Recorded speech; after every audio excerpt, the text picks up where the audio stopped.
अल्लाह ही अल्लाह किया करो, दुख न किसी को दिया करो, जो दुनिया का मालिक है नाम उसी का लिया करो। तकमीली तलबीना, ताकत, सेहत और शिफा के लिए सुन्नत और तिब्बे नबवी का बेहतरीन नुस्खा। अपनी ताकत व सेहत को बढ़ाने और हमेशा बाकी रखने के लिए हर रोज सुबह नाश्ते में खुद भी इस्तेमाल करें और अपने घर वालों को भी इस्तेमाल कराएं। इसी तरह आप अपने इलाके में तकमीली तलबीना का बिजनेस करके हर महीने 15 से 25 हजार रुपए तक आसानी से कमा सकते हैं। मजीद जानकारी हासिल करने के लिए अभी कॉल करें 9890963757। Takmili food products private limited, Malegaon, India. अस्सलामु अलैकुम वरहमतुल्लाहि वबरकातुहू। दोस्तों, आज प्राइम न्यूज़ में बड़ी खबर इस वक्त मेरे निगाहों के सामने है और जो लोग मराठी नहीं जानते हैं उन तक भी मेरी आवाज़ के ज़रिए से, उर्दू और हिंदी के ज़रिए से लोग समझ जाएंगे कि आखिर गुज़िश्ता कल दशहरा था और दशहरा रैली महाराष्ट्र में क्या रंग लाई। आप जानते हैं कि मुंबई में बाला साहेब ठाकरे के ज़माने से शिवाजी पार्क में दशहरा रैली होती थी और ज़बरदस्त अंदाज में रैली होती थी और हुई है। लेकिन आप जानते हैं कि महाराष्ट्र की सियासत में भौचाल आया, जलजला आया। एकनाथ शिंदे जो अभी सीएम हैं, उन्होंने बगावत करके बीजेपी की गोद में बैठकर महाविकास आघाड़ी की सरकार को यहां गिराकर मुख्यमंत्री बने हैं और वो भी कहते हैं हम सच्चे शिवसैनिक हैं और बाला साहेब के सिपाही है।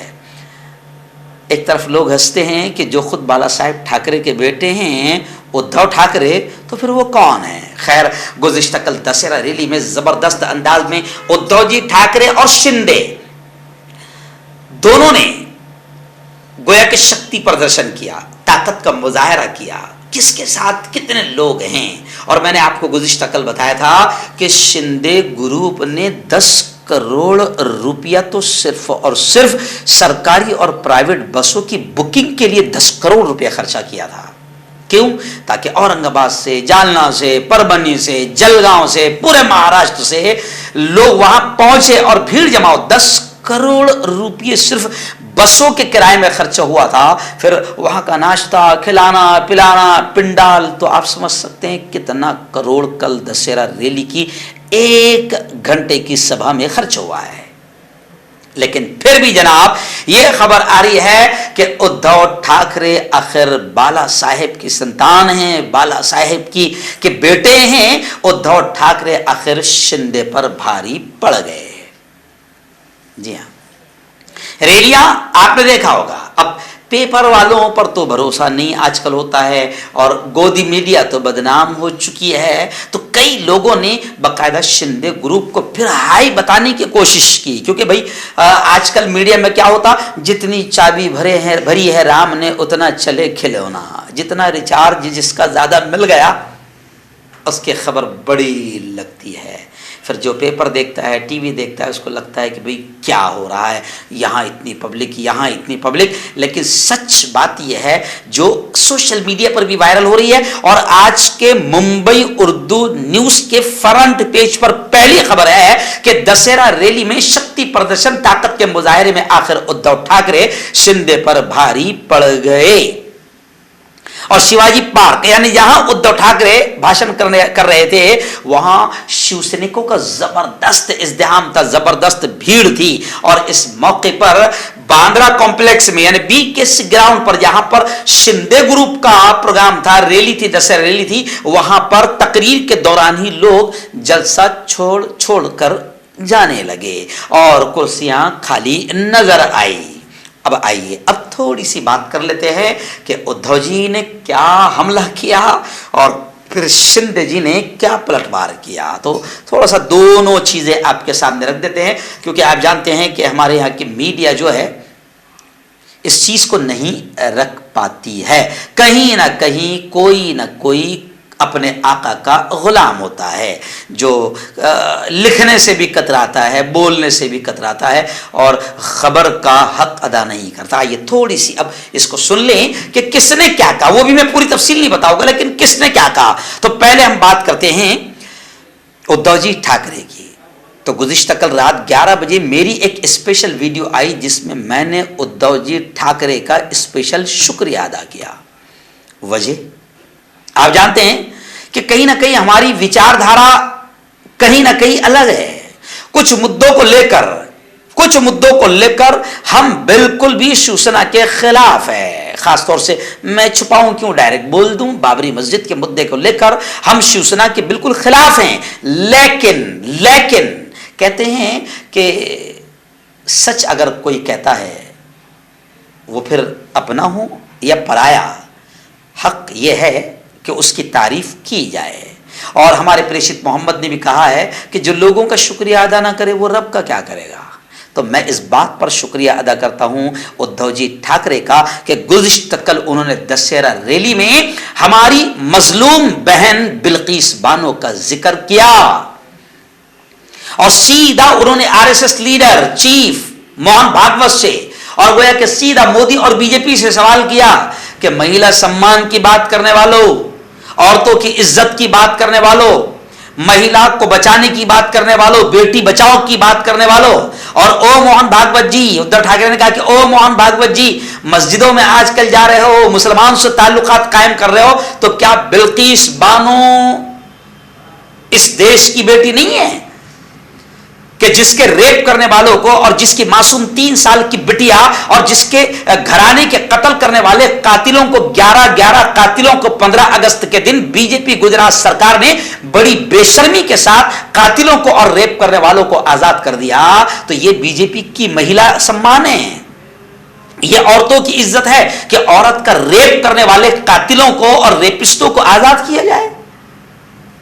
मोदी जी गुजरात में रहते हैं, गुजरात जाते हो ना मोदी जी के पीएम बनने के बाद गुजरात को भूल गए हो, गुजरात जाते हो ना, तो कभी बिल्किस बानो का दर्द, आपको तो मुस्लिम औरतों का दर्द बड़ा सताता है।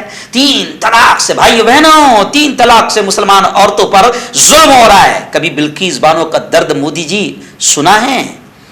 कभी बिल्किस बानो के घर पर तुम्हारे कदम गए हैं? तो उद्धव जी ठाकरे ने इसका तस्करा किया बिल्किस बानो का।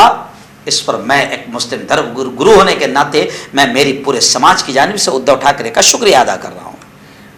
और दूसरी खास बात, चलिए आइए, और उन्होंने सिर्फ बिल्किस का नहीं, उत्तराखंड की अंकिता बहन का मामला भी उठाया कि अंकिता बहन जब गलत काम करने से उसने इनकार कर दिया तो बीजेपी के लीडर के बेटे की होटल थी, वहां पर अंकिता को जिस तरीके से मार दिया गया उसका तस्करा भी उद्धव जी ठाकरे ने किया और कहा कि यह है बीजेपी वालों का महिला सम्मान, महिलाओं की इज्जत, औरतों की इज्जत। तो ऐसे तो ढेर सारे वाकयात है। उत्तर प्रदेश के हाथरस में एक दलित बेटी का रेप होता है और बड़ी बेदर्दी से उसका मर्डर और कत्ल कर दिया जाता है, और उस वाकये को जो कैमरे में कैद करने के लिए केरला से एक सिद्दीक नाम का सहाफी और पत्रकार जब वहां जाता है तो उसको जेल के सलाखों में डाल दिया जाता है। यह है बीजेपी की औरतों की इज्जत करने का तरीका। तो जबरदस्त अंदाज में उद्धव जी ने हमला किया। और आइए अब खबर बड़ी ना हो जाए तो क्या है, अब हल्का सा मैं आपको कह दूं कि उद्धव जी ठाकरे ने अमित शाह को गृह मंत्री से कहा कि खेल खत्म करो, ये जो घटिया खेल खेल रहे हो हुकूमत गिराने का और शिवसेना को तोड़ने का, ये खेल छोड़ो अमित जी। और उद्धव जी ने कहा कि अगर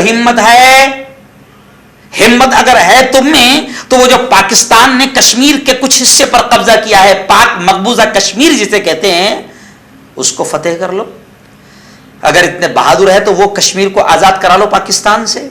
यहां हिंदुस्तान में जहां हार जाते हो वहां पर घटिया हरकत करके वहां की हुकूमत गिराते हो, मंत्रियों को खरीदते हो, एमएलए को खरीदते हो, तो शिवसेना को तोड़ते हो। ये घटिया खेल खत्म करो। उद्धव जी ठाकरे ने सीधा कहा और एक बात बड़ी कही, उन्होंने कहा कि चाइना, हमारा 56 इंच का सीना, हमारे मोदी जी चाइना का नाम लेने से भी घबराते हैं, कभी उनके जबान पर चीन का नाम भी नहीं आता है। क्या मालूम कितना डर और खौफ है। तो उद्धव जी ने कहा कि चाइना अरुणाचल में और लद्दाख में घुस गया है, निकालो उसको वहां से और कब्जा करो अपनी जमीन पर, हम तुम्हारा साथ देंगे। इतने बहादुर हो तो यहां पार्टियों को तोड़ने का और हुकूमतें गिराने का काम मत करो, वहां चाइना को निकालो और कश्मीर को लेकर आओ। तो बहुत सारी बातें हुई और वहीं पर आखिरी बात मैं उद्धव जी के सुनाऊंगा कि उद्धव जी ने कहा कि याद रखो हम शिवसेना को बीजेपी का गुलाम बनने नहीं देंगे।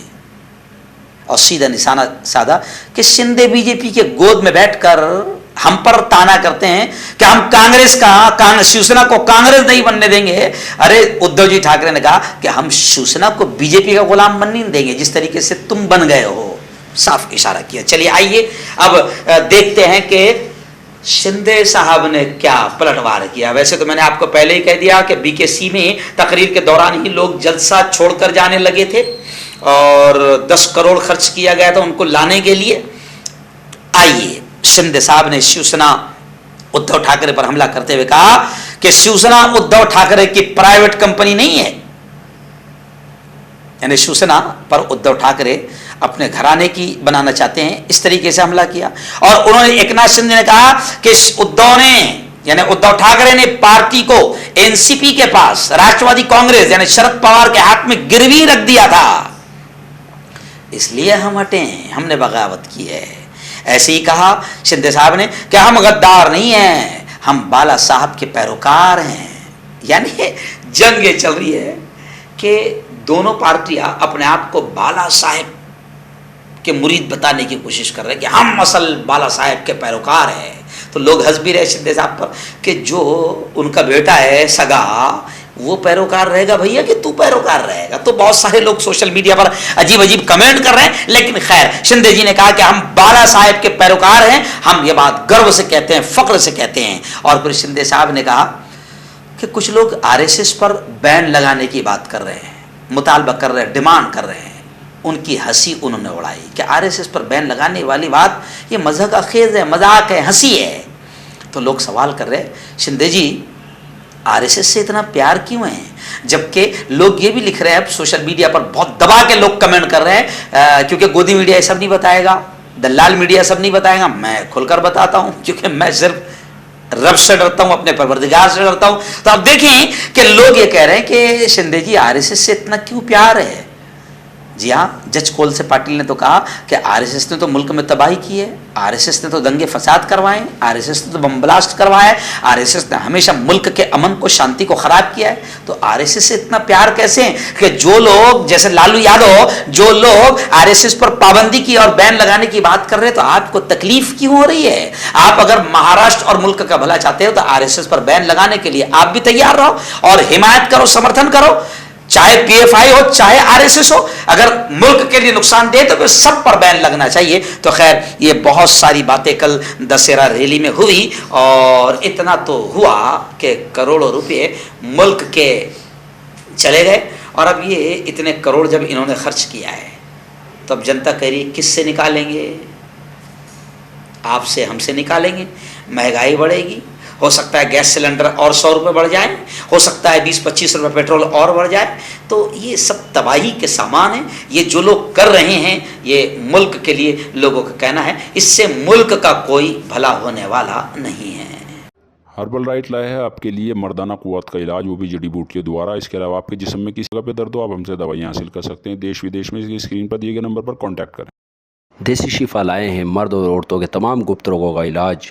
पहली खुराक में हैरत अंगेज़ असर देखें। अगर आप हमसे इंडिया और इंडिया से बाहर दवाइयाँ हासिल करना चाहते हैं, स्क्रीन पर दिए गए नंबर पर कांटेक्ट करें। Thank you. दाद, खाज, खुजली का जड़ से इलाज डॉक्टर शेख नाजिम से कांटेक्ट कीजिए 8983547069 पर। जोड़ों का दर्द, पाइल्स, बवासीर, एसिडिटी, वजन का कम करना, गुर्दों और मसानों की पथरी, गुप्त रोग, बालों का झड़ना और सफेद होना, इन तमाम बीमारियों के इलाज के लिए हिंदुस्तान आयुर्वेदिक सेंटर जलगांव। जोड़ों की पुरानी से पुरानी लाइलाज तकलीफ जैसे घुटनों का दर्द, पीठ और कमर का दर्द, कंधे, गर्दन और पैरों में दर्द के लिए संधि प्लस। क्यों होता है जोड़ों में दर्द? क्यों रहती है जोड़ों में जकड़न? क्यों हो जाती है जोड़ों में सूजन? क्यों बन जाती है जोड़ों में गांठ? क्यों थम सी जाती है जिंदगी?